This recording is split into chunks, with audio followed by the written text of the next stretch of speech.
Alors, bonjour madame. Bonjour. Sitting du Saint-Fort dont vous êtes membre, dites-nous pourquoi est-ce que vous participez à ce sitting? Merci d'abord pour l'opportunité que vous nous donnez ce matin de nous exprimer.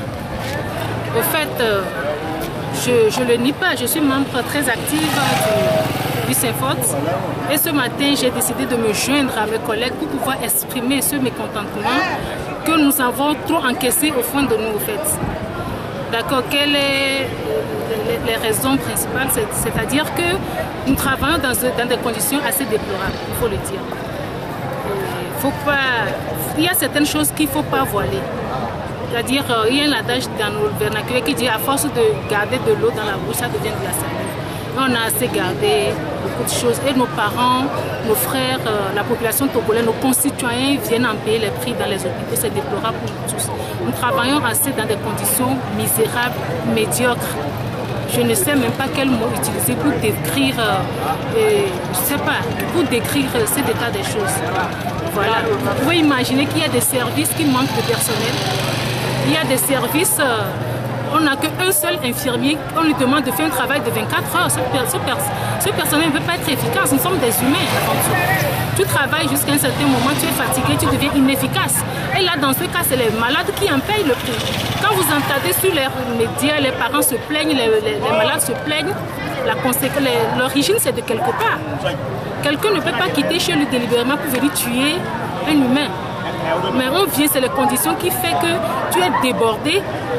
Des fois, quand dans le débordement, là, tu es fatigué et tu te mets à parler avec la colère aux parents et ça engendre des mécontentements, des disputes, ce qui n'a pas de sens au fait dans les conditions réelles. Nous aimons assez nos parents, nous aimons assez nos concitoyens, ça nous fait mal de les voir, de se faire traiter dans des conditions minables que nous leur présentons. Alors, dites-nous, vous particulièrement dans votre département, quelles sont les difficultés dont vous faites face? Il y en a assez. Dans mon département, il y en a assez. Par exemple, le nombre vous pouvez imaginer dans une salle de réanimation, on va dire qu'un seul infirmier pour une salle de réanimation qui va compter jusqu'à plus de 30 malades.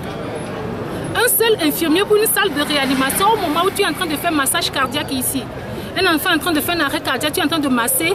Il y a un autre qu'on envoie, il faut aspirer en urgence. Un seul infirmier. Au même moment, un autre enfant un autre patient qui arrive dans un état d'anémie sévère, il faut aller lui prendre la barre venue en urgence. Un seul infirmier. Et là, les parents, je me mets à leur place, je dis, ben, si j'amène mon patient à l'hôpital et dans un état en train de me quitter, je vais vouloir vouloir plus du personnel alors qu'il est seul. En fait. Ce que les patients ne comprennent surtout pas, c'est que nous sommes tous dans le CHU, mais ils ne savent pas qui fait ce travail. Vous pouvez voir un infirmier, voir garde malade à côté. Le garde malade, il n'est pas formé pour faire le soin. Il est là juste pour les ménages. Mais quand vous le voyez, il reste à côté, il ne fait rien. Pour les malades, le personnel est là, il ne fait rien, alors que ce n'est pas son boulot de faire ce de quoi vous attendez de lui, quoi. Donc il y a un manque accru de personnel dans tous les services, spécialement chez nous. Deux, c'est le manque de matériel du plateau technique. Vous imaginez que nous sommes dans des milieux où les maladies abondent. L'hôpital, c'est un lieu où tout le monde vient déverser sa maladie pour partir. Nous quittons aussi chez nous pour venir. La première des choses que nous apprenons dans nos cours à l'école de formation, c'est-à-dire le lavage simple des mains. Avant de toucher un malade, je touche le malade, je dois me laver les mains avant d'aller toucher un autre malade pour ne pas prendre le risque de lui transmettre d'autres maladies que je viens de prendre chez l'autre. Mais on n'a pas de lavabo par exemple. Tu fais un soin chez un malade, je suis obligée d'aller prendre Pioata pour aller me laver les mains. C'est inadmissible. Et les Pioata, on les prend chez les malades.